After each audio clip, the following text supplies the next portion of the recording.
Morning everybody, Nick James here, and I think it's high time that I introduced you to some of the special guests, the VIPs that Matt is also meeting up with in London, who are also going to be speaking at the Lazy Way to Email Riches. And one such guest speaker is called Tom Bell. Now he's a mad scientist of internet marketing and copywriting, and you're going to be drawn into everything that Tom says, especially when you hear his story, because he tells a wonderful story, and I'll let him introduce it in his own words, but how one idiot, one complete and utter jerk in America showed him, or really persuaded him, how to start digitally publishing online, and as a result, for that project, he built over $60 million worth of sales online. Now, if you think that's high, I mean, he's gone on to do over 150 million. He's built 4 different multi-million-dollar companies. He's had email lists of well over 2 million people each, and he tells a fantastic story. In fact, I'll introduce you to him, and I'll play a clip that he's recently recorded to YouTube, so you can see exactly who you're going to come along and meet, who you're going to learn from, and who's going to show you how to write really engaging email copy. So in fact, let me do that right now for you. Hey everybody, it's Tom Bell, the marketing mad scientist. Look, this is my second video in a 30-day challenge, so I'm going to make 30 videos in 30 days, and I've resolved that I'm not going to edit these things, so they're all going to be one take. So tonight I want to tell a story about how I learned how to write copy for the web and how a jerk helped me make $60 million. So I want to go fast because I want this to be, not too long, 8-10 minutes. Way back in the horse and buggy days of the internet, I sold toys. I sold toy helicopters, and I decided that I was going to quit that and start an internet company. Now, I didn't even own a computer at the time. So I bought myself a computer, walked away from my previous job, and because I had been selling toys at festivals and flea markets, I said to myself, well, where's the flea market on the internet? Because I know that. Well, that was eBay. Okay, a good flea market seller knows that the best place to rent your table is, the premium spaces on the front row. So that is the featured auctions. And I'm going to go really fast with this. I've probably told the story 100 times. So featured auctions. I didn't know what to sell. So back then you could sort all of eBay. This was like 97, 98, I think. And, I saw everything on eBay, and then I took out everything that wasn't ending today, because that's a mature auction. We know what people are going to buy it for. And they had Dutch auctions back then, and that took away the one-offs like, the pianos and grandma's rings. So these were products that you could sell multiples of. And I knew how to buy things in China, so just Dutch auctions.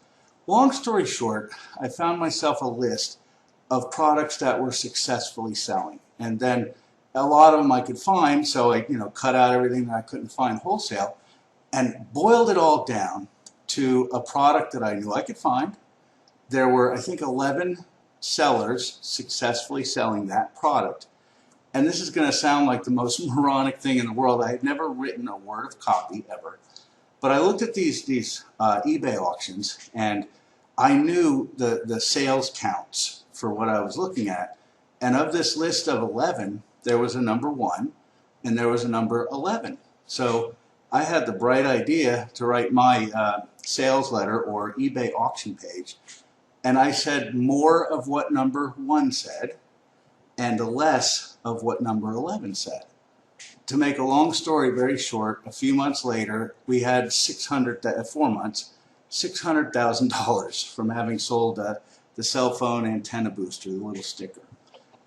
So everything was new on the internet. It was the Wild West. I took my eBay buyers and I started selling them offers. And one of the very early players in affiliate marketing was this brand new company back in the 90s called ClickBank. And I would run ads for anything. One day it would be double the speed of your PC, how to speak foreign languages. I mean, we didn't exactly have targeting back then. So I didn't pay much attention to what I was running, but I was making myself a lot of money. So I just ran stuff and ran stuff. And I got a call from, it was a recording on my answering machine. which still had a tape in it. Yeah, I'm old. And they said, well, Tom, we're going to have, it was like 14 or 41, I forget, but it was a lot of thousands. And the message was that they were going to have to close my account and take all my money. So I called Jennifer, who was the receptionist back then, and today she's the vice president of ClickBank. And I said, why are you going to take all my money? She said, well, you're a spammer, and we have to take all your money. But Jennifer, these were buyers. They don't get any further away from spam than buyers. Yeah, but you're a spammer, so we have to take all your money. And on it went. Well, can you tell me who my accuser was? No, I can't release that because you're a spammer. Can you tell me what the message was? 7 or 8 or a lot. So finally, I said, and I joke with her about this every time I see her. I just said, Jennifer, I'm pretty sure you're a girl. And I guess she was taken aback because I don't know how many people have ever said that. And she says, yes. I said, well, Jennifer, if I called you a boy 10 times, would you become a boy? Okay, Tom, you can have your money. All right. So we get past that, and now I say, Jennifer, why did you shut off my account for spam when it's not spam? Well, Tom, we got a complaint. And the substance of the complaint went a lot like this. It was, hey, ClickBank, I normally sell 30 books a day. Today, I've sold 170 books so far. I'm being spammed. And Today I Can is the culprit. That was my nickname for ClickBank back then. I'm going to tell a story about nicknames in a minute, but that's, another thing. I'll tack it on at the end. So he was mad and figured he was being spammed because he had sold so many books. So Jennifer says, Tom, don't send him any more, emails because he's kind of a jerk. And I reminded Jennifer, remember, this is the 90s. We didn't have tracking links, redirects, or, any of that. So I said, look, the email's in people's boxes and I can't stop them from buying. So they turned back on my account. This guy writes a second letter. And that letter said, well, I saw that you shut Today I Can off, and now, remember, the way ClickBank works, when they shut me off, he got 100% commissions during that time, the hours that it happened. And he said, well, now Today I Can is getting commissions again, and I've sold another 100 and something books. Not only is Today I Can, this happened, not only is Today I Can a spammer, but it looks like he's a hacker too. What an idiot. So in today's day and age, you'd probably get a phone call thanking the affiliate for bringing in those kind of sales, but this guy writes nasty letters. Turns out that the guy is selling an ebook about how to get a government grant, and the book had reprint rights. So out of anger, I hadn't thought about selling a digital product before.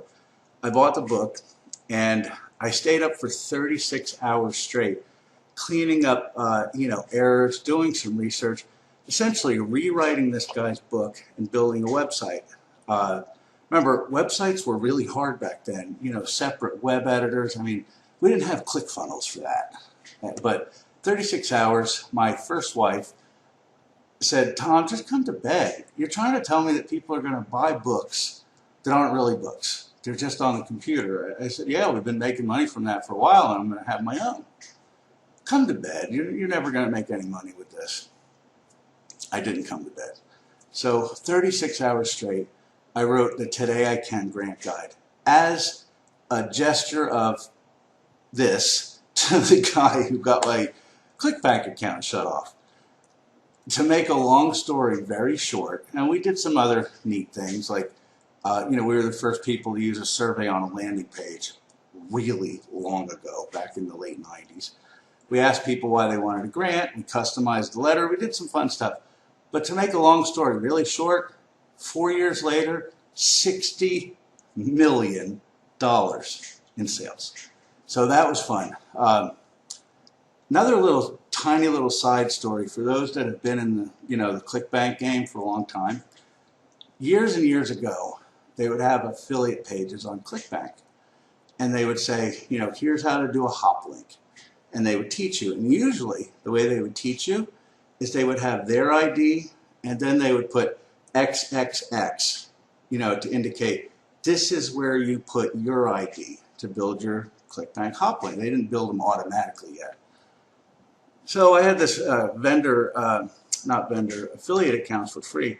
So I got like a dozen ClickBank accounts just on a goof. You know, I would get 5X's, 6X's, 4X's, your ID here. Just registered all those affiliate IDs because I knew what was going to happen, and it did. It would bring me in $200 or $300 every month, where people would just take the training hop link and promote it. So somebody had to make that money, so it was me. And you know, one of the lessons here for people, besides me just telling stories, look, I'm getting back in the habit of making videos, so maybe it is just me telling a story, but a few points to go over is you can get product inspiration from any place. You can learn from the craziest places, and the idea of taking all the sales letters in a space and using them for inspiration, seeing what works, that happens every day. But not sure, you know, what the moral of the story is besides, you know, a prior homeless guy making $60 million because he got pissed off. But I'm not going to ramble. I'm going to call that my video for the second in the 30-day challenge. So there you have it.